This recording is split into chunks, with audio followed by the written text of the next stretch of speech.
नमस्कार, विराट 24 में आपका स्वागत है। दहेज लोभियों को न्यायालय ने 3 वर्ष का सश्रम कारावास एवं 4 हजार रुपए का अर्थदंड से दंडित किया है।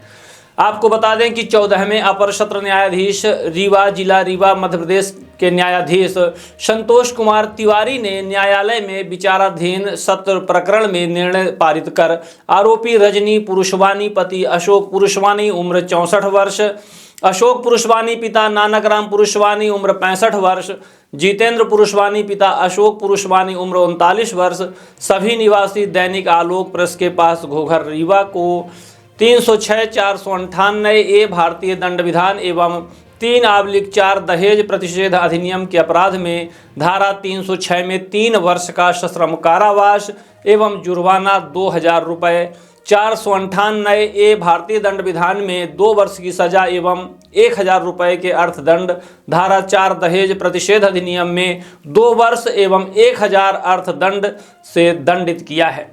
अर्थदंड की राशि न जमा करने की स्थिति में 3 माह का अतिरिक्त सश्रम कारावास की सजा सुनाई गई है। अभियोजन की ओर से प्रकरण की पैरवी अपर लोक अभियोजक DN मिश्रा के द्वारा की गई। अभियोजन की माने तो मृतिका वंशिका पुरुषवानी का विवाह 29/6/2022 को आरोपी जितेंद्र पुरुषवानी के साथ मृतिका के गृह ग्राम कटनी में संपन्न हुआ था। शादी के बाद मृतिका के एक पुत्री काव्या का जन्म दिया। मृतिका के माता पिता ने अपनी हैसियत के अनुसार पुत्री को गृहस्थ सामग्री देकर विदा कर दिया था, लेकिन आरोपी की मां रजनी पुरुषवानी, पिता अशोक पुरुषवानी, पति जितेंद्र पुरुषवानी बात बात पर मृतिका को ताने देते थे और उसे कहते थे कि तुम बदसूरत, काली, कलूटी, मोटी हो, हमारे समाज में आई हो, अन्य बहुएं बहुत सारा दहेज लेकर आई हैं, तुम अपने मायके से कुछ लेकर नहीं आई हो, तुम्हारे मायके के लोग भिखारी हैं। आरोपी गण मृतिका को खाना वगैरह नहीं देते थे और बीमार हो जाने पर उसकी दवा भी नहीं कराते थे, जिससे मृतिका मानसिक रूप से परेशान रहती थी और इसकी जानकारी अपने मायके में माता पिता को बताई थी। मृतिका के माता पिता ने आरोपी गणों से बातचीत भी किया था। मृतिका जब बीमार हो गई थी तो आरोपी गण उसका उपचार नहीं करा रहे थे। मृतिका ने अपने माता पिता को पूरी बात बताई थी। तब मृतिका के माता पिता मृतिका को बुलाने आरोपी गणों के घर पहुंचे थे और मृतिका को लेकर अपने घर कटनी चले गए थे, जहां पर मृतिका का उपचार कराया गया और अपने पास ही रखे हुए थे। तभी आरोपी जितेंद्र पुरुषवानी ने अपने फूफा जो राजगढ़ में रहते थे उन्हें लेकर मृतिका के मायके गया और वहां से बुलाकर रीवा ले आए। कुछ दिनों तक शांत रहने के पश्चात पुनः आरोपियों ने नवविवाहिता को परेशान करने लगे। तब मृतिका ने अपने माता पिता को पुनः बताया और माता पिता आकर उसे लेकर अपने घर कटनी चले गए और अपने पास ही रखे रहे। तभी पीड़िता के माता पिता सिंधी पंचायत के मुखिया प्रहलाद सिंह के यहाँ गए और उनसे सारी बात बताई।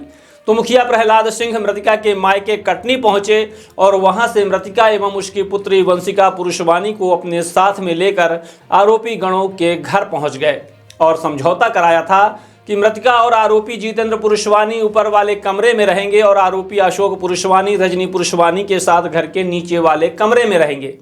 मृतिका को 1000 रुपये देते रहेंगे और उसकी सारी व्यवस्था करेंगे। इसके बावजूद 5/12/2019 को पीड़िता अपने कमरे में लगे सीलिंग फैन के दुपट्टे से फांसी लगाकर आत्महत्या कर ली, जिसकी सूचना आरोपी रजनी पुरुषवानी के द्वारा 5/12/2019 को थाना सिटी कोतवाली रीवा में दिया था, जिस पर पुलिस ने 174 फौजदारी के तहत मर्ग कायम करते हुए उसकी जांच प्रारंभ की, जिस पर से आरोपी गणों के विरुद्ध अपराध बनने पर थाना सिटी कोतवाली में अपराध पंजीबद्ध कर लिया गया और प्रकरण की विवेचना पूर्ण करते हुए चालान न्यायिक दंडाधिकारी प्रथम श्रेणी रीवा के न्यायालय में पेश किया गया, जिस पर उपरांत प्रकरण माननीय 14वें अपर सत्र न्यायाधीश के विचारण हेतु प्राप्त हुआ। प्रकरण में अभियोजन 12 साक्ष्यों का परीक्षण कराया गया, जिस पर मृतिका की पुत्री काव्या पुरुषवानी जो नाबालिग थी उसने माननीय न्यायालय के समक्ष मां के साथ घटित हुई घटना की सारी बात बताई, जिससे माननीय न्यायालय द्वारा भारतीय साक्ष्य अधिनियम 1872 की धारा 118 के प्रावधान अनुसार बाल साक्षी के साक्ष्य पर विश्वास करते हुए आरोपी गणों को धारा 306/498 भारतीय दंड विधान एवं 3/4 दहेज प्रतिषेध अधिनियम के अपराध में धारा 306 में 3 वर्ष का सश्रम कारावास एवं 2000 रुपये जुर्माना, 498 ये भारतीय दंड विधान में 2 वर्ष की सजा एवं 1000 रुपये अर्थदंड की। धारा 4 दहेज प्रतिषेध अधिनियम में 2 वर्ष एवं 1000 अर्थदंड से दंडित किया। अर्थदंड की राशि जमा न करने की स्थिति में 3 माह का अतिरिक्त सश्रम कारावास की सजा भुगतनी पड़ेगी।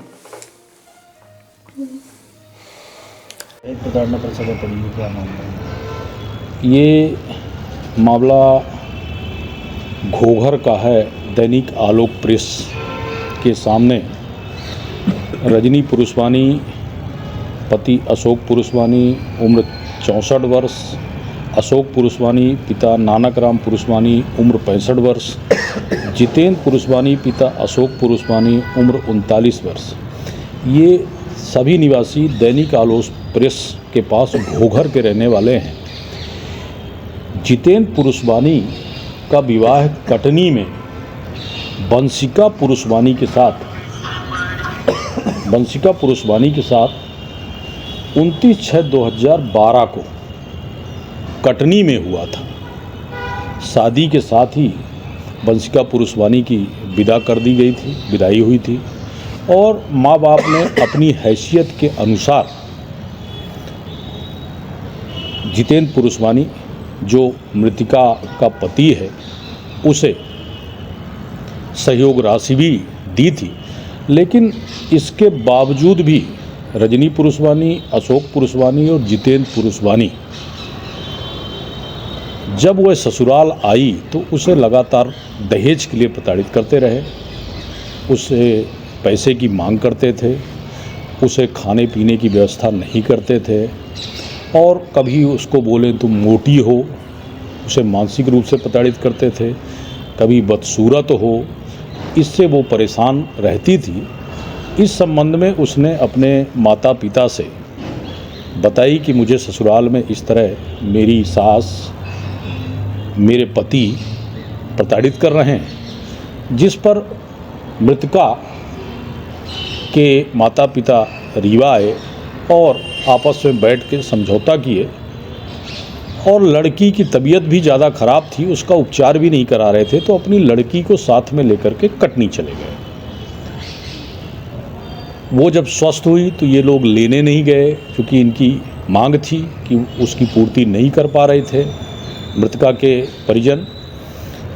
तो इन्होंने जो जितेंद्र पुरुषवानी, आरोपी जितेंद्र पुरुषवानी हैं, इसके फूफा छत्तीसगढ़ में रहते हैं, उनके माध्यम से बातचीत हुई और ये लोग जाकर के पुनः लेके आए। और जब लेकर के आए तो फिर इनकी प्रताड़ना चालू हो गई 4-10 दिन बाद कि तुम बदसूरत हो, तुम मोटी हो, तुम काली हो, तुम्हारा चेहरा दिखने लायक नहीं है।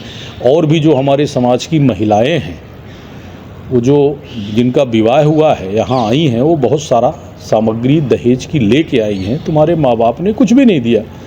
पुनः उसने अपने मायके में इस बात को बताया और फिर उनके माता पिता रीवा आए और इसको लेकर के पुनः कटनी चले गए। अब ये हो गया कि भाई या तो दहेज देंगे तो बिटिया भेजेंगे, नहीं ये लोग तो व्यवस्था ही नहीं कर पाते हैं। तो यहाँ एक प्रतिष्ठित, चूँकि ये सिंधी समाज से सारे आरोपी आते हैं, तो यहाँ का जो सिंधी समाज है उसके अध्यक्ष, उसके मुखिया अपन कह सकते हैं, श्री प्रहलाद सिंह जी हैं। इस विषय को भी मृतका के माता पिता प्रहलाद सिंह को बताए। प्रहलाद सिंह जी ने इन लोगों से बात की, आरोपी गणों से बातचीत की। फिर आरोपी गण को लेकर के प्रहलाद सिंह मुखिया होने के नाते स्वयं कटनी गए, मृतका के गांव गए, घर गए और वहां बैठ कर के इन्होंने ये फैसला किया और कि मृतका को इनके आरोपियों के घर भेजें और मृतका ऊपर वाले कमरे में रहेगी और ये नीचे वाले कमरे में रहेंगे। सास ससुर नीचे वाले कमरे में रहेंगे और इसको प्रति मंथ 1000 रुपये, 500 से 1000 रुपये महीना इसको खर्चे भी देंगे और इसे किसी तरह से प्रताड़ित नहीं करेंगे। कुछ दिनों बाद दोनों साथ में थे, उनकी नुत्थे से एक पुत्री हो गई जिसका नाम था काव्या पुरुषवानी काव्या पुरुषवानी उस वक्त 6 वर्ष की थी। तो काव्या पुरुषवानी माँ के पास ही यहीं रहती रही, आरोपियों के घर में ही रहती रही, वो माँ के साथ ही सोती रही। 6 साल की बच्ची थी, वो सारी बात जो माँ को बोलते थे वो सब सुनती थी। अपने बाबा से, दादी से, पिताजी से ये बात भी कहती थी कि बात बात पर मम्मी हमारी रोती है और आप लोग इस तरह की बात करते हैं, ये ठीक नहीं है। तो उसे भी ये डांटते थे। जब ये काव्या पुरुषवानी का जन्म हुआ था तो काव्या, चूँकि ये आरोपी गणों को पुत्र चाहिए था, इनका ऐसा कहना था कि पहला हमें तुम्हें लड़का होना चाहिए था, तुमने लड़की पैदा किया है तो ये मर जाए, इस मंशा से आरोपी रजनी पुरुषवानी ने काव्या पुरुषवानी की, जबकि शासन स्तर पर संजय गांधी अस्पताल चालू है और जिला चिकित्सालय चालू है, रीवा जिला मेडिकल हब बनने की स्थिति में है, बहुत सारे प्राइवेट संस्थान भी खुल चुके हैं, उस पर भी चिकित्सक रहते हैं, वहाँ न ले जा कर के जब काव्या पुरुषवानी का जन्म हुआ तो आरोपी रजनी पुरुषवानी ने कैंची से उसकी नाभि को काट दिया, जिससे इतनी ब्लीडिंग हो रही थी कि लग रहा था कि उसकी मृत्यु हो जाएगी। इस संबंध में भी मृतका वंशिका पुरुषवानी ने अपने माता पिता को बताया और इसके बाद ये लेकर के पुणे कटनी गए, उसको भर्ती कराए और वह स्वस्थ हुई। फिर प्रहलाद सिंह जी से फिर बातचीत हुई, प्रहलाद सिंह ने स्वयं गए वहाँ लेने और मृतका को लेकर के यहाँ आए आरोपियों के घर पर। और फिर कुछ दिनों बाद जब दहेज की मांग पूरी नहीं हुई तो इन लोगों ने मृतका को उसके ऊपर वाले कमरे में ही, पुत्री थी, अंदर से दरवाज़ा बंद करके और उसे दुपट्टे से फांसी लगाकर लटका दिया।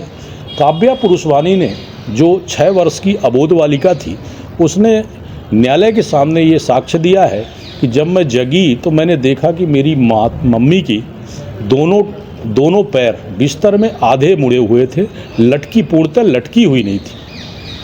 पर पुलिस को गुमराह करने के उद्देश्य से ये रजनी पुरुषवानी दिनांक 5/12/2019 को थाना सिटी कोतवाली जाती है और गुमशुदगी की रिपोर्ट दर्ज कराती है, जिस पर थाना सिटी कोतवाली द्वारा अब मर्ग क्रमांक 67/19 धारा 174 दर्ज करती हैं और आरोपी गणों के परिजनों के बयान लेते हैं।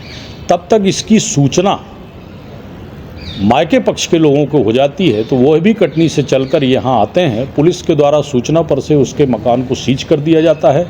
दूसरे दिन पुलिस जाती है, मकान को खुलवाती है और मायके पक्ष के लोगों का बयान दर्ज करती है।